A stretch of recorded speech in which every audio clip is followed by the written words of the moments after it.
200 Wesley Street East is a building in Jamestown. Now, Jamestown isn't shy to crime, but this building alone has 11 deaths in just 30 years, many lawsuits, and it led the people in this area to wonder, is this building cursed? Because the stories I'm going to be telling you guys coming out of this building alone is something that we almost never heard of on this podcast. So let's get into it on Talk the Things podcast.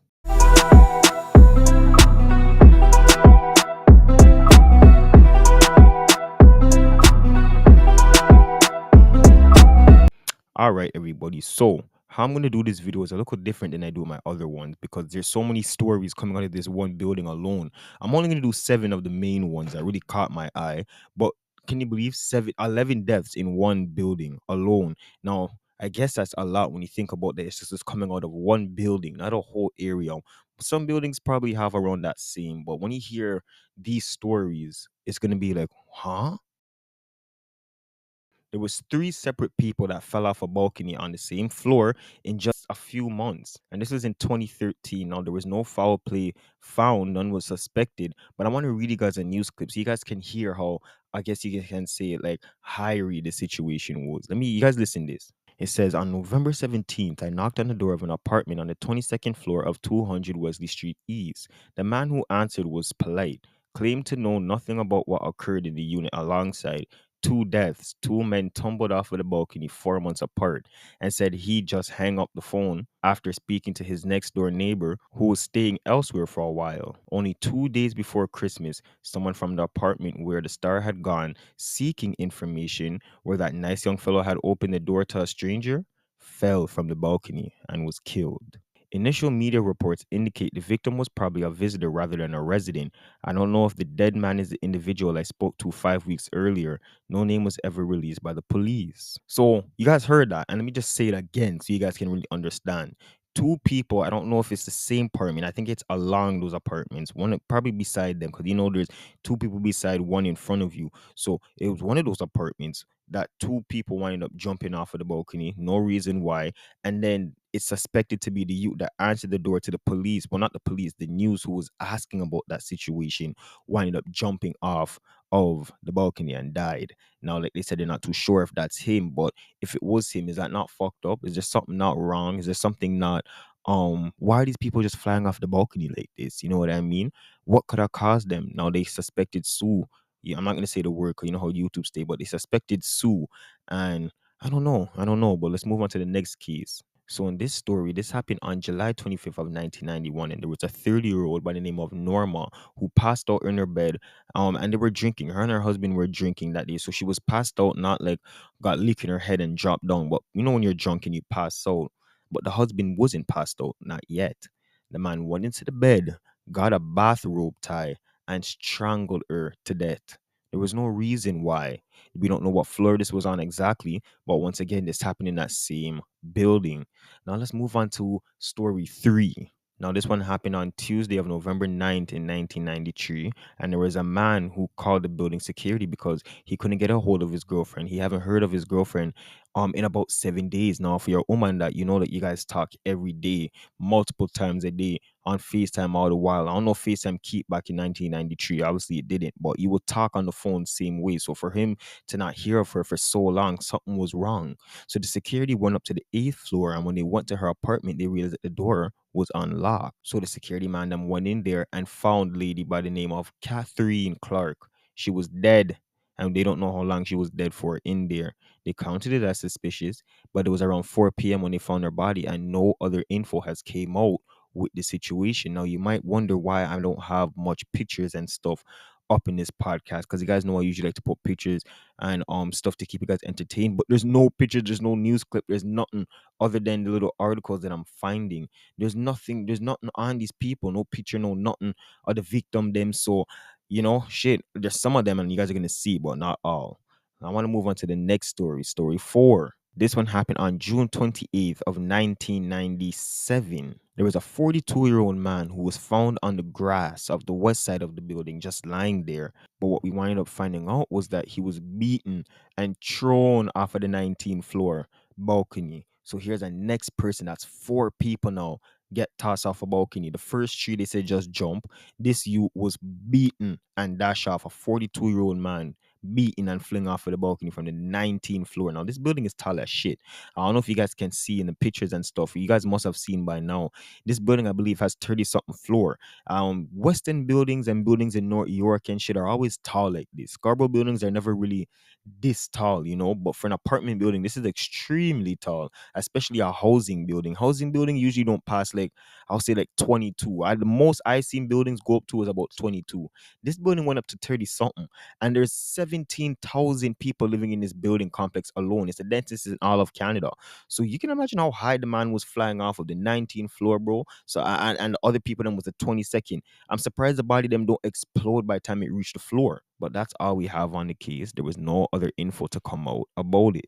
But I want to move on to the fifth story. And this one happened on January 28th of 1998. There was a double homicide.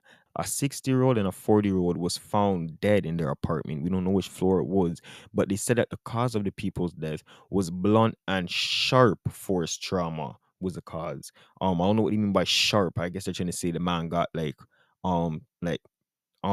joke. You know what I'm trying to say? Yo, with the YouTube thing, you have to find all type of words. You can't just talk because they're gonna take the money off of the video. But that's all they have for that story. The man was it was two people, a 60-year-old and a 40-year-old, found with blunt force and sharp trauma. And that was their cause of death. But I want to move on to the sixth story because this story now is a little bit I'm going to get into my thoughts at the end of the podcast, but hear this. In 2009, there was a woman by the name of Spring Phillip, and she was helping a homeless man. Now, when they say help the homeless man, we don't know if they mean she was like, she took him in to live with him, to live with her, excuse me, or if she would like, we don't know how she was helping him, but you're going to see why I wonder that.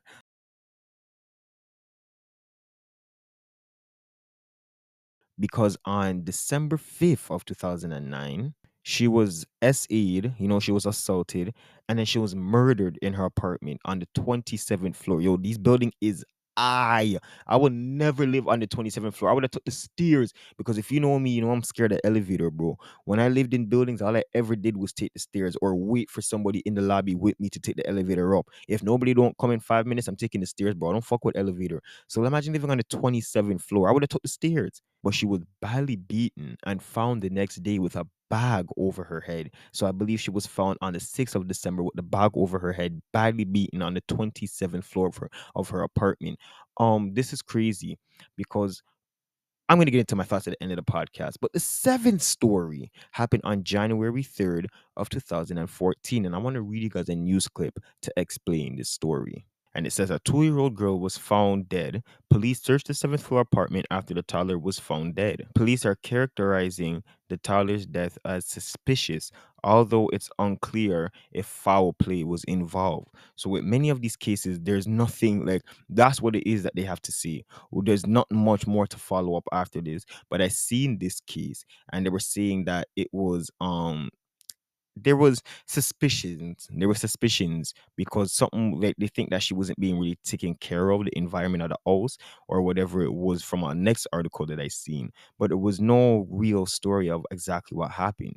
But backtracking a little bit, going to 2009, I believe it was, there was a man who threw a cigarette off of the balcony and it landed on the next balcony and the whole entire building nearly catch on fire and had to be evacuated. It was a huge, huge fire. And I wanted to go into something a little bit because everybody who lives in housing knows one thing that these people do not take care of the housing. They do not take care like all the fire and space. You know how much of my friend them house burned down, mine's included? Bro, I can name you literally probably over 10 friend whose house burned down and mine include because of and not because not necessarily our house wasn't being taken care of, but the structure of the house. For instance, up in the attic, the cotton and the stuff that's in there were too flammable and wasn't changed from 1990 something and all the way into 2020 something. It's still not changed. These stuff are flammable. The house of them, they don't tell people clean off their balcony. So when people are smoking and fling the cigarette off of the balcony, you can't wrong them for doing that. What are they supposed to do?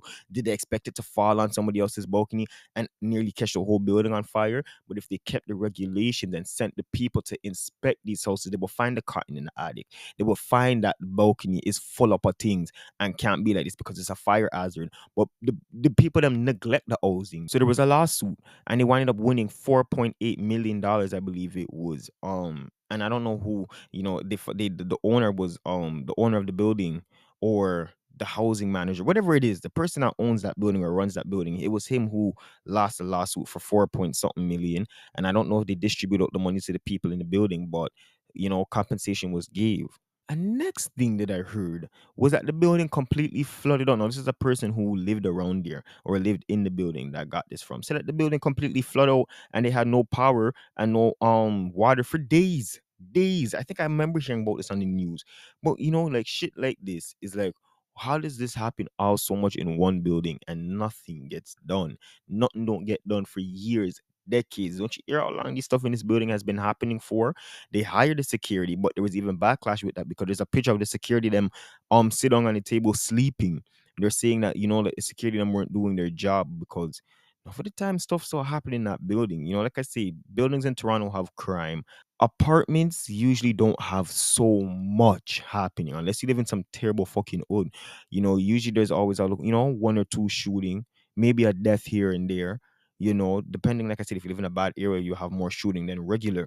But for there to be so much, and then the reason why I found out that there's not much information on these cases of like the people them jumping off the balcony them is because that they don't have like there wasn't no real case with them. The police just dismissed it nearly. So people in the building were saying they don't like living there. That this building is cursed nearly. There's 17,000 people that live in that building complex. It's the densest area in all of Canada, apartment wise, or something shit like that.